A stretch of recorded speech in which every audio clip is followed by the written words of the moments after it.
Dans ce cours, nous allons voir comment personnaliser l'écran de verrouillage sous Windows 10. Alors déjà, qu'est-ce que l'écran de verrouillage?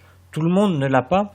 Bien entendu, ça dépend si vous avez un compte Microsoft ou pas. Donc pour ceux qui ont créé et qui se sont identifiés avec leur compte Microsoft, quand ils allument leur ordinateur, ils ne tombent pas directement sur le bureau, ils tombent sur l'écran de verrouillage, c'est-à-dire c'est une image avec principalement l'heure, la date en bas à gauche et puis à droite, l'état de connexion Internet et généralement le niveau de la batterie. Pour ceux qui n'ont pas de compte Microsoft ou qui ne se sont pas identifiés avec leur compte Microsoft, ils tombent directement sur le bureau. Alors, pour personnaliser cet écran de verrouillage, il y a deux possibilités, c'est-à-dire deux possibilités pour accéder aux paramètres. Soit vous faites un clic droit sur l'image du fond d'écran du bureau et vous allez dans Personnaliser, soit vous allez dans le menu Démarrer, vous cliquez sur Paramètres, puis vous cliquez sur Personnalisation. Une fenêtre apparaît et vous allez cliquer sur Écran de verrouillage. Voilà l'écran ici de verrouillage qui change à chaque fois, c'est-à-dire qui met une image de Windows de manière aléatoire. Alors on a l'heure et la date, on a l'état de la batterie, etc. Et image en arrière-plan, ici, soit on choisit une image à nous, qui est stockée sur l'ordinateur, soit on clique dessus, on peut mettre Windows à la une et là il va nous mettre une image de Windows au hasard, qui va changer à chaque fois. Ou alors on peut choisir de lui indiquer un diaporama, c'est-à-dire que cette image va changer, on va pouvoir cliquer sur le bouton et les faire défiler.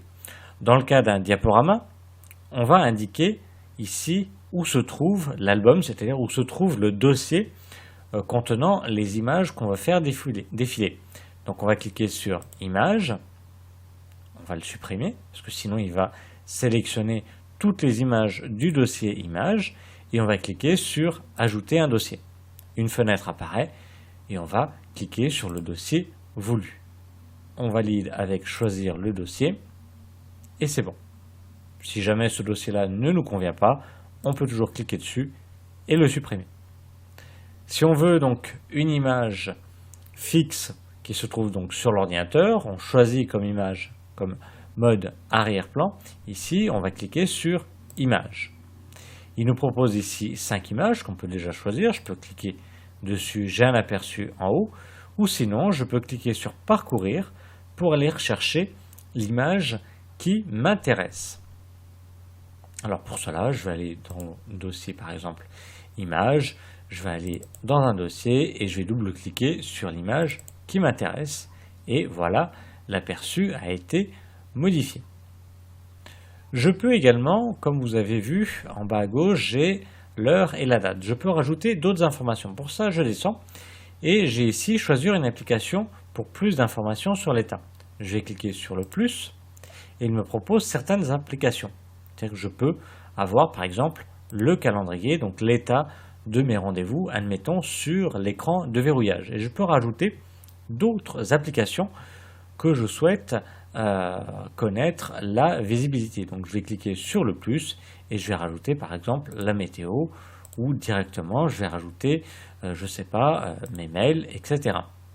Donc comme ça j'ai personnalisé mon écran de verrouillage. Quand je vais fermer et me déconnecter ou redémarrer l'ordinateur, quand je vais retomber sur l'écran de verrouillage, eh bien il y aura cette image-là en arrière-plan et puis ces trois applications-là mises en avant. Pour supprimer une application, vous faites tout simplement un clic gauche dessus, vous remontez et vous cliquez sur Aucun.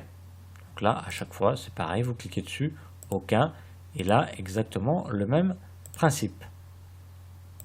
Concernant le délai d'expiration de l'écran et le paramétrage de l'écran de veille, ça c'est lié. Donc ça, on le verra dans une autre vidéo, ça ne fait pas partie de l'écran de verrouillage. Donc voilà, nous avons vu comment personnaliser l'écran de verrouillage sous Windows 10.